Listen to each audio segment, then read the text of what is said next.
தங்கமயில் பண்ணுற விஷயங்கள்லாம் ஆரம்பத்தில் ரொம்பவே எரிச்சல் கொடுத்துச்சு. அப்புறமா அவங்கள வந்து கொஞ்சம் கொஞ்சமாக ஹியூமனைஸ் பண்ணி இந்த ஒயிட் வாஷ் பண்ணாங்க. அதாவது அவங்களுடைய தவறுகளெல்லாம் மறைச்சு, பாவம் என்ன பெருசாக பண்ணிட்டாங்க, பொய் சொன்னாங்க, ஒரு நம்பிக்கை துரோகம் பண்ணாங்க, அப்புறம் ஏமாத்துனாங்க, அவ்வளோதாங்க. இதெல்லாம் ஒரு விஷயமா? இதெல்லாம் கல்யாணத்துக்கு அப்புறம் நடக்கிறதாம் பாஸ், இதுக்காக அவங்க மேலே கோவப்படாதீங்க அப்படின்னு ஒரு ட்ராக்கை கொண்டு வந்தாங்க.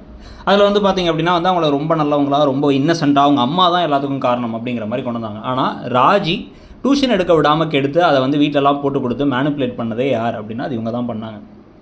அதுக்கப்புறமா நிறைய பிரச்சனைகள், நிறைய விஷயங்கள் நடந்ததுக்கப்புறமா ராஜியும் மீனாவுக்கும் இவங்க வச்சிருக்கிறதெல்லாம் கவரிங் நகர்னு தெரிஞ்சால் கூட அவங்க வெளில சொல்லாமல் இருந்தாங்க. இவங்களுடைய படிப்பு விஷயத்தில் சரவணன் அவ்வளோ கோவப்பட்டாலும் அவர்கிட்ட இப்போவே வந்து மற்ற விஷயத்தையும் சொல்லியிருக்கலாம். வயசு விஷயம், நகை விஷயம், அதுக்கப்புறம் வந்து சொந்தக்காரங்களாம் பெருசாக கிடையாதுங்கிறதெல்லாம் சொல்லியிருக்கலாம். ஆனால் அதெல்லாம் எதையுமே சொல்லாமல் திருப்பி மறைச்சிக்கிட்டு இருக்காங்க. இப்போ வந்து பார்த்திங்கன்னா அவங்கள அறியாமலே ஒரு பொய் சொல்கிறாங்களோன்னு தோணுது. அது என்ன அப்படின்னா வந்து இந்த ப்ரெக்னென்சி ட்ராக் தான். அவங்க ப்ரெக்னெண்ட்டாக இருக்காங்க அப்படின்னு சொல்லிட்டு தவறாக நினச்சிக்கிட்டாங்களோ, ஒரு ஸ்ட்ரெஸ்ஸால் ஏதோ ஒரு இடத்துல வந்து அவங்க வந்து இல்லை நம்ம வந்து எல்லாம் டேட் தள்ளி போயிடுச்சு, ஸோ கண்டிப்பாக வந்து நம்ம வந்து ப்ரெக்னெண்ட்டாக இருக்கோம் அப்படின்னு முடிவு பண்ண அந்த சமயத்தில் எல்லா தடவையும் 99% வந்து இந்த ப்ரெக்னென்சி கிட் ஒர்க் ஆகும் அப்படிங்குவாங்க.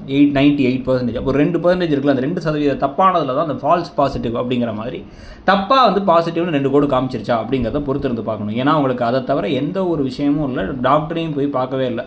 மயக்கம் கிடையாது, வாந்தி கிடையாது, தலை சுற்றல் கிடையாது, டயர்ட்னஸ் கிடையாது, எதுவுமே கிடையாதுங்கிற மாதிரி அவங்க நிலைமையில் இருக்காங்க. இந்த மசக்க கிடையாதுன்னு எதுவுமே இல்லை அவங்களுக்கு.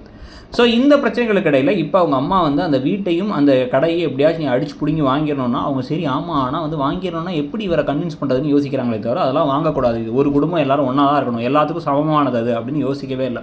அப்போ அவங்களுடைய எண்ணமே சுயநலமாக தான் இருக்குது. இதே வந்து ராஜியோ மீனாட்டியோ வந்து அவங்க அம்மா இந்த மாதிரி சொல்லியிருந்தாங்கன்னா அவங்களாம் வந்து திட்டி விட்டுருப்பாங்க, அந்தளவுக்கு நல்லவங்களாக இருப்பாங்க. ஸோ இவங்களுடைய கதாபாத்திரம் அப்படி இல்லைங்கிறது ஒரு பக்கம்.